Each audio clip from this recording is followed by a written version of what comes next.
சேலம் வடக்கு தொகுதியிலே இந்த முறை மேட்டூர் தொகுதியில் வெற்றி பெற்ற சட்டப்பேரவை உறுப்பினரான சதாசிவம் போட்டியிடுகின்றார் என்பதை பார்க்கின்றோம். சேலம் வடக்கு தொகுதி சதாசிவத்திற்கு வழங்கப்பட்டிருக்கின்றது. விக்கிரவாண்டி தொகுதியை பொறுத்தவரை சிவகுமார் ஏற்கனவே வெற்றி பெற்றிருந்தவர், அவருக்கு மீண்டும் வழங்கப்பட்டிருக்கின்றது. சிவகுமார் சட்டப்பேரவை உறுப்பினராக இருந்து வரக்கூடிய சிவகுமார் மயிலம் தொகுதியில் உறுப்பினராக இருந்தவர் இப்பொழுது விக்கிரவாண்டி தொகுதியினுடைய வேட்பாளராக போட்டியிடுகின்றார். சோளிங்கர் தொகுதியை பொறுத்தவரை மாவட்ட செயலாளராக இருக்கக்கூடிய வழக்கறிஞர் சரவணனுக்கு வாய்ப்பு வழங்கப்பட்டிருக்கின்றது. அதே நேரம் மற்ற முக்கிய தொகுதிகளிலும் பாட்டாளி மக்கள் கட்சி சார்பில் போட்டியிடக்கூடிய வேட்பாளர்கள் அறிவிக்கப்பட்டிருக்கின்றார்கள்.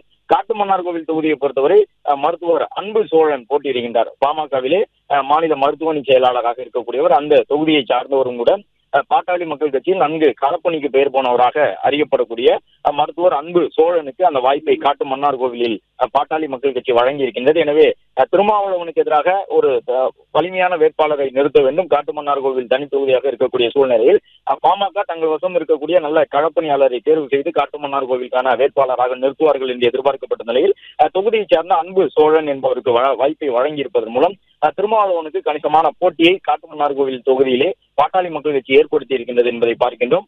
உத்திரமேரூர் தொகுதியினுடைய வேட்பாளராக மகேஷ்குமார் மாவட்ட செயலாளராக இருக்கக்கூடியவரை களம் இறக்கி இருக்கின்றார்கள். ரிஷிவந்தியம் தொகுதியிலே செழியன் பாட்டாளி மக்கள் கட்சியில் மாவட்ட செயலாளராக இருக்கக்கூடியவருக்கு வாய்ப்பு வழங்கப்பட்டிருக்கின்றது. ஜெயங்கொண்டம் தொகுதியிலே மாநில இணை பொதுச் செயலாளராக இருக்கக்கூடிய வைத்திக்கு வாய்ப்பு வழங்கப்பட்டிருக்கின்றது. ஜெயங்கொண்டம் தொகுதியிலே தொடர்ந்து பாட்டாளி மக்கள் கட்சிக்கு செல்வாக்கு இருக்கக்கூடிய தொகுதிகளில் ஒன்றாக இருக்கின்றது. வைத்தி காடுவெட்டி குருவோடு இருந்தவர் தொடர்ந்து பாமகவிலே இப்பொழுது அன்புமணி ராமதாசுக்கு பக்கபலமாக கட்சியிலே சில உட்கட்சி குழப்பங்கள் எழுந்த பொழுதும் உடன் இருந்தவர். அந்த அடிப்படையிலே மாநில இணை பொதுச் செயலாளராக இருக்கக்கூடிய வைத்திக்கு தற்பொழுது அந்த வாய்ப்பை வழங்கியிருக்கின்றார்கள். ஜெயங்கொண்டம் சட்டப்பேரவை தொகுதியிலே வைத்தி போட்டியிடுகின்றார். திருப்போரூர் தொகுதியிலே வழக்கறிஞர் பாலு போட்டியிடுகின்றார். போலூர் தொகுதியிலே CR பாஸ்கரன் பாட்டாளி மக்கள் கட்சியினுடைய கொள்கை விளக்க செயலாளராக இருக்கக்கூடியவர் CR பாஸ்கரன், அவருக்கு வாய்ப்பு வழங்கப்பட்டிருக்கின்றது. பெண்ணாகரம் தொகுதியிலே பாடி செல்வத்திற்கு வாய்ப்பு வழங்கப்பட்டிருக்கின்றது. தருமபுரி தொகுதியிலே சௌமியா அன்புமணி போட்டியிடுகின்றார். எனவே பாமகவினர் கடந்த முறை தருமபுரி நாடாளுமன்ற தொகுதியிலே கடைசி 2-3 சுற்றுகளுக்கு முன்பு வரை கணிசமான போட்டியோடு இருந்தார், தொடர்ந்து முன்னிலை பெற்று வந்தார். கடைசி 2 தொகுதிகளுக்கு குறிப்பாக அரூர் தொகுதியினுடைய வாக்குகள் எண்ணப்பட்ட பொழுது சற்று பின்தங்கி இருந்தார் சௌமியா அன்புமணி. இந்த நிலையினால் அவர்களுக்கு தருமபுரி தொகுதியிலே கணிசமான செல்வாக்கு இருக்கக்கூடிய நிலையில் வெற்றி வாய்ப்பு பிரகாசமாக இருக்கக்கூடிய தொகுதியை கண்டறிந்து சௌமியா அன்புமணிக்கு வழங்கி இருக்கின்றார்கள் என்பதை பார்க்கின்றோம். முன்னதாக பாப்பிரெட்டிப்பட்டி தொகுதியை பெற்று அதில் போட்டியிடக்கூடும், திருப்போரூர் தொகுதியிலே சௌமியா அன்புமணி போட்டியிடக்கூடும் என்றெல்லாம் எதிர்பார்க்கப்பட்டது. ஆனாலும் தருமபுரி தொகுதியில் தான் இப்பொழுது அவர் களம் காண்கின்றார் சௌமியா அன்புமணி. பாட்டாளி மக்கள் கட்சியினுடைய நட்சத்திர வேட்பாளராக இருக்கக்கூடிய சௌமியா அன்புமணி தருமபுரி தொகுதியிலும், வழக்கறிஞர் பாலு திருப்போரூர் தொகுதியிலும், அரியலூர் வைத்தி ஜெயங்கொண்டம் தொகுதியிலும் போட்டியிடுகின்றார்கள். அதே நேரம் காட்டுமன்னார்கோவில் தொகுதியிலே திருமாவளவனை எதிர்த்து பாட்டாளி மக்கள் கட்சியினுடைய வேட்பாளராக மருத்துவர் அன்பு சோழன் போட்டியிடுகின்றார். மேலும் பெண்ணாகரம் தொகுதியிலே பாடி செல்வம் போட்டியிடுகின்றார். வழக்கமாக GK மணி போட்டியிடக்கூடிய தொகுதி.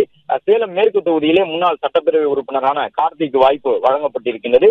விருத்தாச்சலம் தொகுதியிலே மருத்துவர் தமிழரசி ஆதிமூலம் போட்டியிடுகின்றார். பெரம்பூர் தொகுதியிலே விஜயை எதிர்த்து தேசிய ஜனநாயக கூட்டணியினுடைய வேட்பாளராக பாட்டாளி மக்கள் கட்சியினுடைய வேட்பாளர் கவிஞர் திலகபாமா களம் காண்கின்றார் என்கின்ற அந்த அறிவிப்பை வெளியிட்டதன் மூலமாக பாட்டாளி மக்கள் கட்சி தாங்கள் போட்டியிடக்கூடிய 18 சட்டப்பேரவை தொகுதிகளுக்குமான வேட்பாளர்களை அறிவித்திருக்கின்றார்கள். திலகபாமா, சௌமியா அன்புமணி உள்ளிட்டவர்கள் வேட்புமனு தாக்கல் செய்து தங்களுடைய தேர்தல் பரப்புரையை விரைந்து தொடங்குவார்கள் என்றும் சொல்லப்பட்டிருக்கின்றது. பாமக போட்டியிடக்கூடிய பெரும்பாலான தொகுதிகளிலே திமுக நேரடி போட்டியாளராகவும் திமுகவினுடைய கூட்டணி கட்சியாக இருக்கக்கூடிய தேமுதிக மற்றும் அதோடு சேர்த்து விடுதலை சிறுத்தைகள் உள்ளிட்ட கட்சிகளும் இருக்கின்றன. எனவே பாமக போட்டியிடக்கூடிய அனைத்து தொகுதிகளும் தேர்தல் களத்திலே அதிக பரபரப்பை ஏற்படுத்தக்கூடிய கடுமையான வாக்கு மோதல் இருக்கக்கூடிய சட்டப்பேரவை தொகுதிகளாக இருக்கின்றன என்பதையும் பார்க்க முடிகின்றது.